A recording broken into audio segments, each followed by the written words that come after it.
morning, Gina. Morning, Pauline. Nice to see you. Nice to see you too.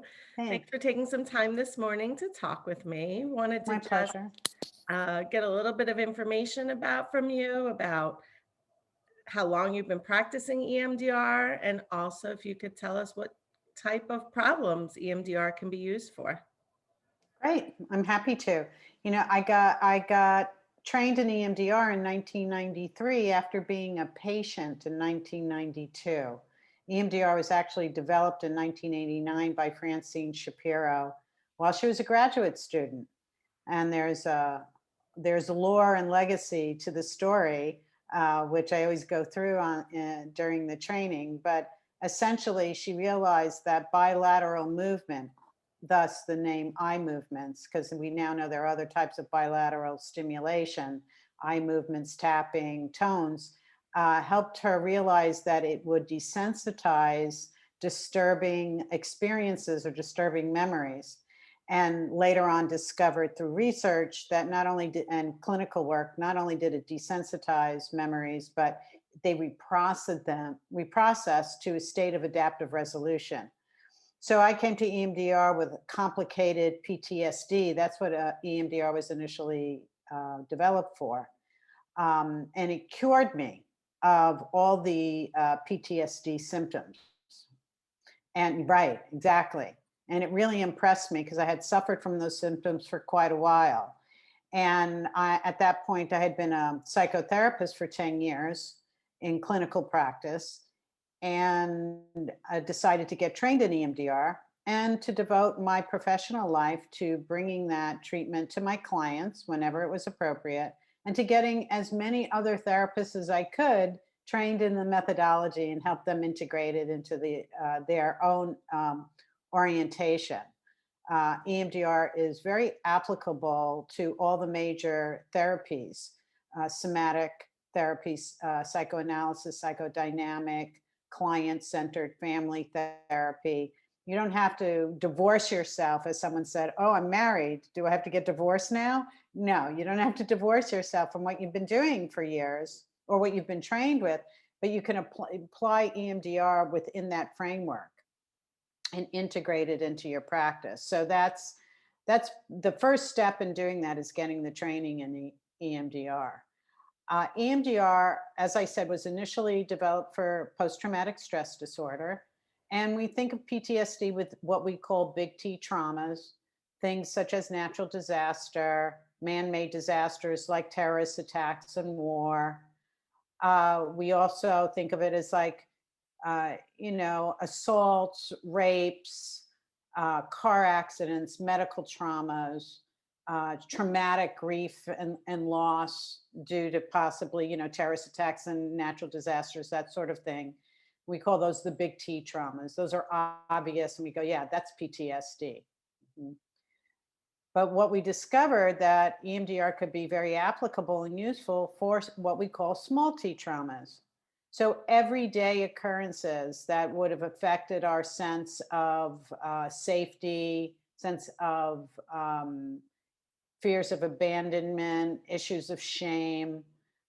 Those are often found in relational issues in the families that we grow up in, or through our peers. So whether that's humiliations or sexual inappropriateness, verbal abuse, physical abuse, things that maybe happened consistently or once in a while, but had big impacts on the people because they happened during childhood, and they affect how people feel about themselves and how effective they are in their lives in adulthood. And it's also, by the way, very effective with children. In fact, if you do EMDR when kids are kids, wow, you're really ahead of the game. It's fantastic. And they process very quickly because they don't have all that cognitive overlay that adults do. So they're very easy to work with. So EMDR has been applied to a lot of different mental health issues: anxiety, depression, panic disorders, bipolar, grief and loss. I've had colleagues use it with active delusions and psychoses, addiction, eating disorders, really, it's not so much what the diagnosis is, it's the client's capacity to utilize the treatment. And in the training, we really spend a lot of time on history taking and preparation and getting people ready to work with the trauma. So some people are ready when they walk into your office. You do a good history taking, you do standard preparation. Some people need extra prep, and we teach people how to do that too. Those are for the more complicated PTSD issues, personality disorders, um, that sort of thing, and prepare people for effective treatment. It's great to know. I think a lot of people think of EMDR as for PTSD, right? Mhm. So to hear that it has much broader application and that they can use it with many of their clients is, Right. I think, important for people to understand. Yeah, and particularly relational issues and attachment issues. We think of that essentially as being repaired through the client therapist relationship. And even though that's essential to have a good relationship, we could use EMDR in the transference, in the attachment issues, in the relational issues that people are constantly trying to work through, whether it's with their siblings or parents or their partners, spouses. That though that's where a lot of people get uh, stuck. And EMDR is really effective with desensitizing and reprocessing that. In fact, people often will say, they'll go like this: oh, that was then, and this is now. This kind of two thing, over there was, and it has nothing to do with me anymore. And I feel really different inside myself. And I am really different inside myself in relation to the people in my life, whether it's personal or work.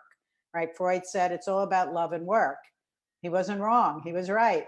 Right? It's about people are often walking into our office saying, I'm having problems in my love or in my work. Right? And EMDR could really be effective with that.